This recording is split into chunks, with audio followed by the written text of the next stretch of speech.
Good morning, everyone. Shri Mataji. Let's begin our meditation time with the usual of namaskaring, tying up our kundalinis, putting ourselves into bandhan with our full attention on within ourselves, I guess. Shri Mataji.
And let's just ask ourselves that question.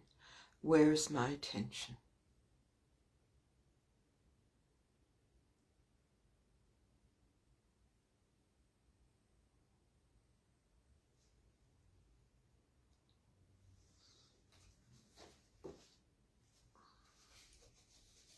Where is my attention?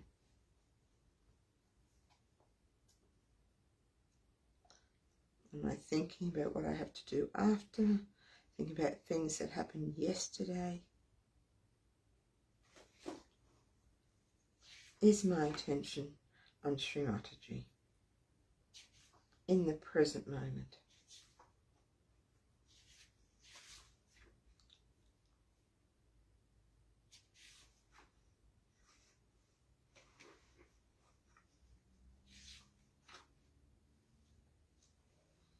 Let's just do a couple of mantras just to try and cool down our liver and our right swadhisthana, and to help us be have our attention centered, because obviously mine needs to be, and a little bit here and there this morning. Let's do the mantra to Shri Himalaya. Om Tvameva Sakshat Shri Himalaya Sakshat Shri Adi Shakti Mataji Shri Nimla Devi Namo Namaha. If you like, you can have your left hand on your liver or on your right swadhisthana.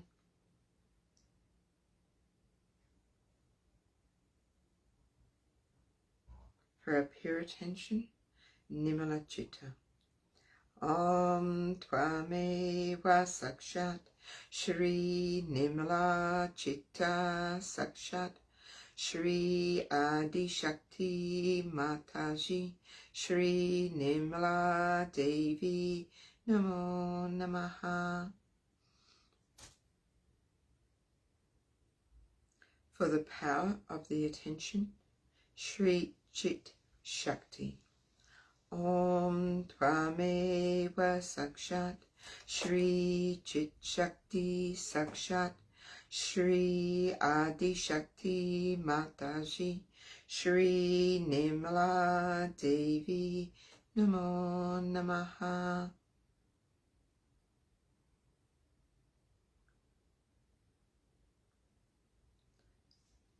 The one who controls our attention, Shri Chitta Naroda. Om Tvameva Sakshat Shri Chitta Naroda Sakshat Shri Adi Shakti Mataji Shri Nimla Devi Namo Namaha. And let's do the affirmation for the right swadhisthana, which is Shri Mataji, I do nothing. You are the doer and the enjoyer of everything. And let's do that 2 more times. Shri Mataji, I do nothing. You are the doer and you are the enjoyer. Shri Mataji, I do nothing. You are the doer and you are the enjoyer.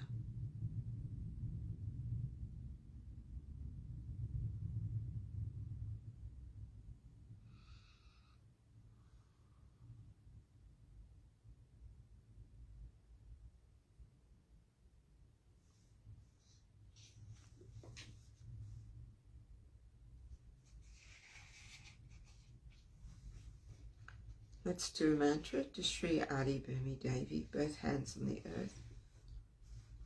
Om Tvameva Sakshat Shri Adi Bhumi Devi Sakshat Shri Adi Shakti Mataji Shri Nimala Devi Namo Namaha.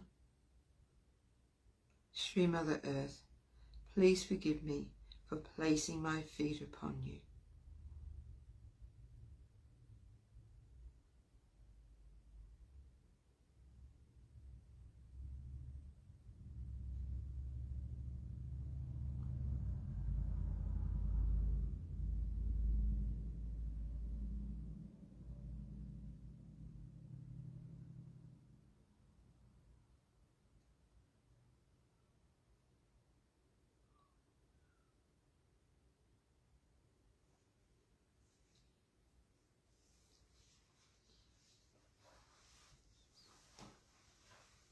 And let's do the 3 great mantras.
Shri Ganesha, please give us divine wisdom.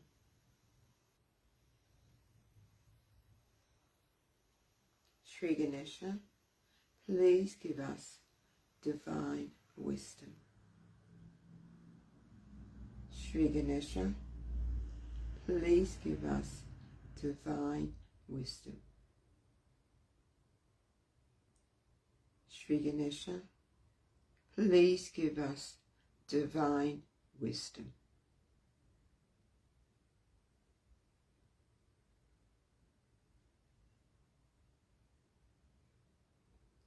Let's check our attention once more. I'll spend a minute or so meditating before I play Shri Mataji's talk.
We're listening to a talk this morning on Shri Hamsa Chakra.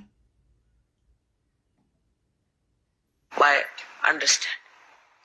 Oh. Like a child who touches something hot. Okay, from the beginning.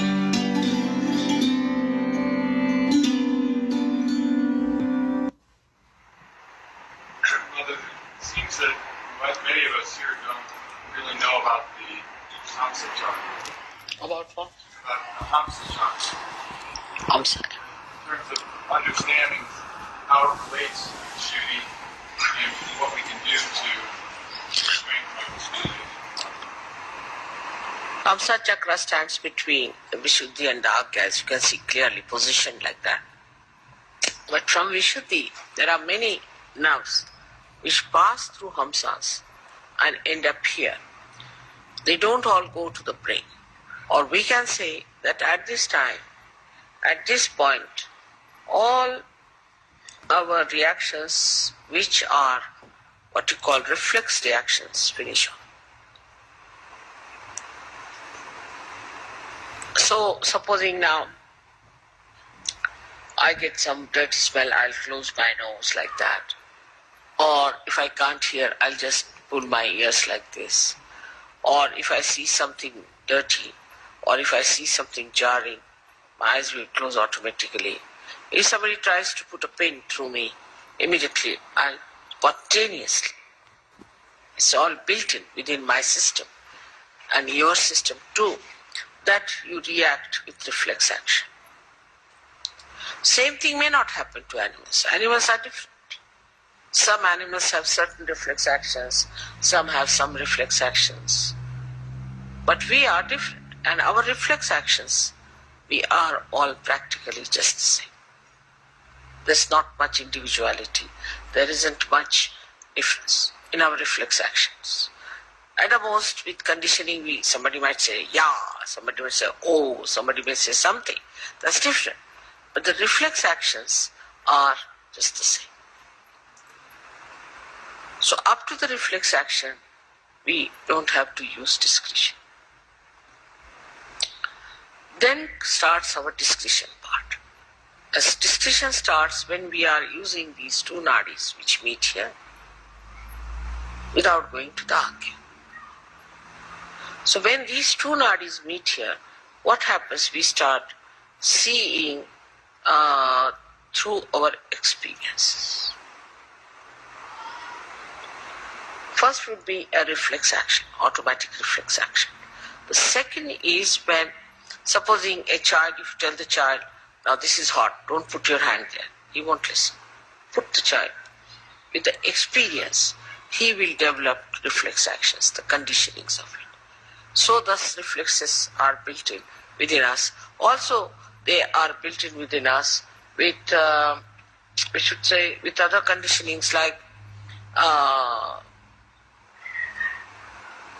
you see, in a country, supposing there's racialism, or in a country like ours, there's a caste system, then person react according to what they have learned from childhood. All these conditionings could be of the present day when you are born. You could have been yourself born in last life in, say, Africa. Today you are born with a white skin, so you have started sort of calling that African, you have become. All these conditionings can be built in into your Hamsa Chakra, which have come from your training of the mind. You can see the experiences of the mind, the experiences of the society, of your knowledge, of your education, the way you are conditioned can be built in here, in the Hamsa Chakra. And it reacts to things which has no meaning. If you hate, I hate someone. Why? Because that person wears a blue jean or something, or you can say a green shirt. Now this is built in your mind. Or sometimes this falling in love also comes from the same kind of a conditioning. Supposing you had met somebody who had, say, blue eyes and was kind to you. So you have fascination for a person who has blue eyes. There's no pure idea about beauty. There's no pure idea of happiness. There's no pure idea of aesthetics. All is conditioned.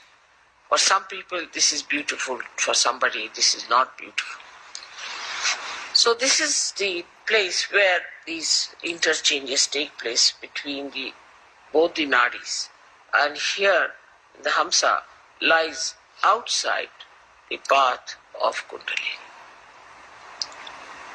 They sort of come out here, out of the path of Kundalini. It's very surprising. When the Kundalini moves, she goes from Vishuddhi direct to Agya. Now, how can we improve our Hamsa? It's a big problem.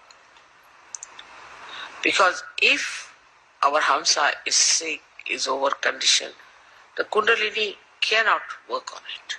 It just gives up.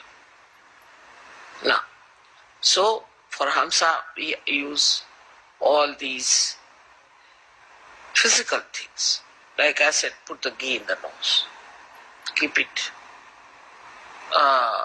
in a way that it is nourished properly. Because Kundalini, if it tries to, too much will have problem. Problem because, as it is, most of our time we spend in such a manner that your Hamsa things become what you call the epithelial cells, the linings become dried up. Now when the Kundalini rises, she may try to create a problem more for that dryness. Maybe. So it is kept out. But it has an effect in the sense that even if there is a light outside, it can fall inside. So it's not the Kundalini directly that affects your Hamsa. It is like when the Kundalini awakens, you yourself see now that a person is, whether he is fair complexioned or dark complexioned, he is a human being, you reason it out and Hamsa clears up. Then you see yourself that, oh, I am very egoistical. You start seeing yourself through your Agya. Start seeing that I am so conditioned. So you reason it out. And that's how you correct your conditions. This is what is Hamsa Chakra. So Hamsa Chakra cannot be done if just you are a realized soul. But is an effect, is the symptom of your Kundalini awakening. Some people think that you develop discretion just as the Kundalini rises. Is it wrong? No. That has to be deliberately seen, that you build up that discretion within yourself. But once it is built, for example, my discretion is absolute. I just know what it is. See, my conditioning here is absolute. Is one with the Kundalini, one with reality. But for human beings, it has to be reflected by understanding. Like a child, he touches something hot and it is hot. Now this is hot because it's heated up. So you see a person is catching on the right heart. Right, he's catching on the right heart means he has got right heart and he is suffering from such and such thing. You have to see it yourself. Now, if you tell the person, are you suffering from, say, asthma? He said, yes. How do you know? I know it because I have learnt it through my finger, which was burning. That's why I know it is. But supposing somebody has an asthma, and in that place the part, your Kundalini, you will get asthma immediately. You see the point? The conditioning cannot come to us unless and until it passes through or sieves through our reasoning and understanding. Are you understanding the point? It cannot work out. The reason is it filters your collective consciousness. Otherwise you go near a person who has AIDS and you become collectively conscious that he has AIDS. And if you imbibe all that into you as a conditioning, you will get it. But you are separated. Like a person who reads, say, there's a very nice story about this, Jerome has written. Like one man, he went and read Materia Medica. Went and told doctor that doctor, I have all the diseases except for one, which is housewife's knee. He said, how is it you haven't got it? Because I am not a housewife. So he got conditioned into all the diseases. That's how many people get diseases. But thank God there's a filter. If somebody has a disease, you don't get it because you can filter it. But Hamsa Chakra could be affected by badas. That's one problem. If some bada passes through the nose, you might. Some viruses pass through the nose, you might. Affected means it can get sick. But one must understand the discrimination between the two. Say there's a virus infection outside. It can pass into your Hamsa Chakra and can give you a problem of sinus, this, that, physical. But you won't become like a person who has given you virus infection. So there is a filter. But supposing there's a person who is very hectic and you come in contact with that person, is very hectic, so your Swadhisthana can take over. You can become hectic with that person. Living with that person, you can become hectic. But as far as the Hamsa is concerned, with anybody you live, your Hamsa doesn't carry the complete impact of that because there's a filter. So now if you have to develop the discretion, you have to learn. You have to understand. It doesn't come automatically. But with children who are born realized, their Hamsa is so developed that they know it. What is right, what is wrong. Because their Hamsa is so much trained that way. They don't have to use much understanding. But those who are now growing up, have become now Sahajogis, have to know through their own experiences their Hamsa. It's a filter also. But for a child, he knows what is right, what is wrong. Because his Hamsa is developed. In India, when the child is born, he is massaged nicely.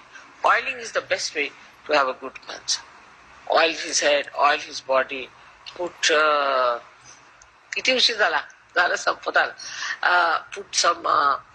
drops in the nose, everything.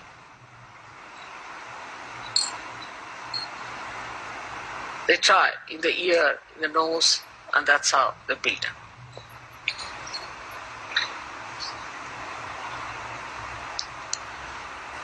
So, what I have to say that physically you should help your Hamsa chakra by using ghee and all that.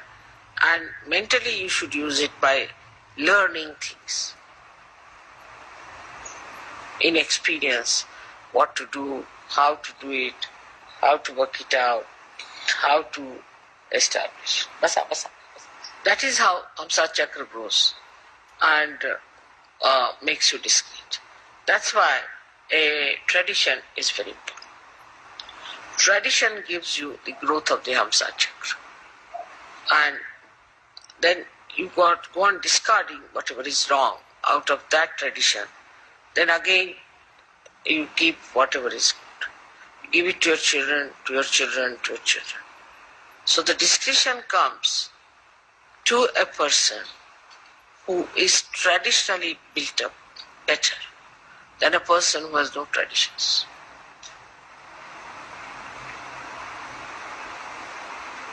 Now, for example, this morning I was discussing that people fill the wash basin and wash their face in the West. In India, we cannot conceive of it, cannot even think of it. I mean, people don't know it can be done. Because in traditional way, it has come out that if you're washing your face and again your water goes into there, then all the dirt is in it, again you are using the same water. So you cannot have complete. So always use running water. Traditionally, we've learned it. So it's so much in our heads, in our discretion, that we cannot even think of such a thing. Simple thing that Muladhara must be cleaned and washed. Any Indian you take it, he knows that is because they must have had some problems before. Whether he is in the north, is in the south, east or west, ask him. Auspiciousness is another thing. Is so much imbibed in the tradition. But if you have a tradition, say, of doing things which are absurd, also you can have traditions like that. Like very primitive people have all kinds of traditions which are very absurd. I was told that if you go to Ladakh, what they do, somebody dies, then keep the hand of the dead person in the house all the time like that. They think that that helps. But with tradition, which is wrong, by discarding that, they will understand is wrong. So the more traditional you are, the ancient you are, you learn many things. Like we would say, English are in a way traditional.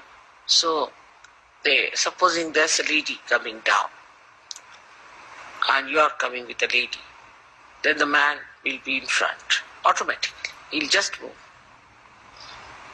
But if she's going up, then man will follow her. Just happens automatically. Because traditionally they have learned that if you are going down, the lady may fall or something, so we should be in front. So what you call as the traditional habits of person gives you this Hamsa. These habits are built better and better with trial and error methods. And that's how you develop it. Now for people who are Sahaja Yogis, it's much easier to imbibe them. Because if you see something, yes, that's wrong. You should not be finished. But you should be so clear-cut about it. I should determine. It works out. Your answer will be all right. But you tell them 10 times, still they do the same thing. Then that means that Hamsa is not willing to accept.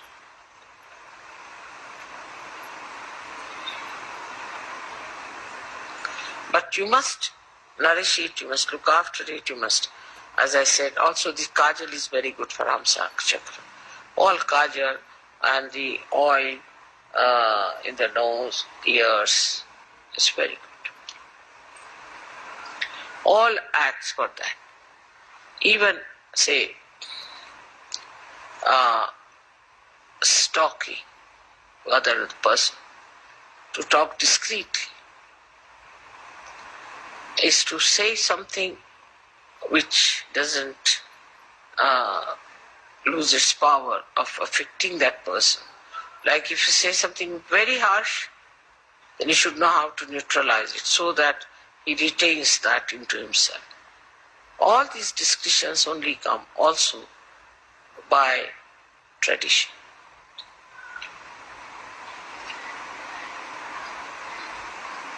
When you find something that is futile, in a collective way, in a tradition, drops out.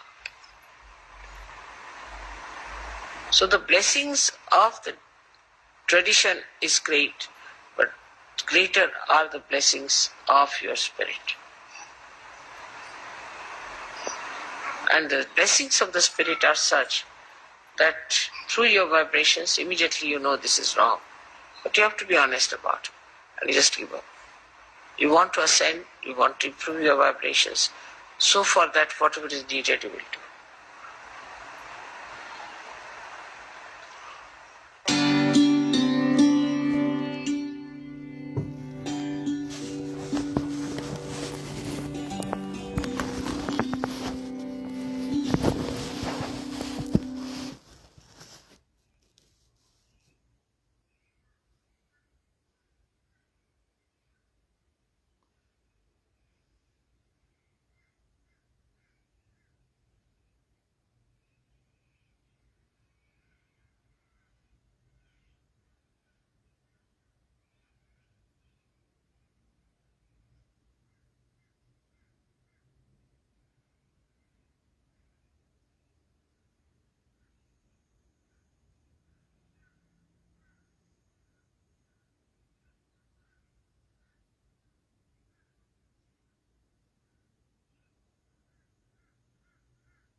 Let's do the last of the 3 great mantras. Om Tvameva Sakshan Shri Kalki Sakshat Shri Sahasrara Swamini Mokshat Pradaini Mataji Shri Nimla Devi Namo Namaha.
Shri Mataji, everyone.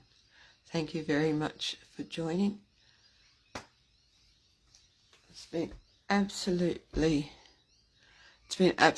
delightful. May your day be full of Sahaja vibrations and pure divine love.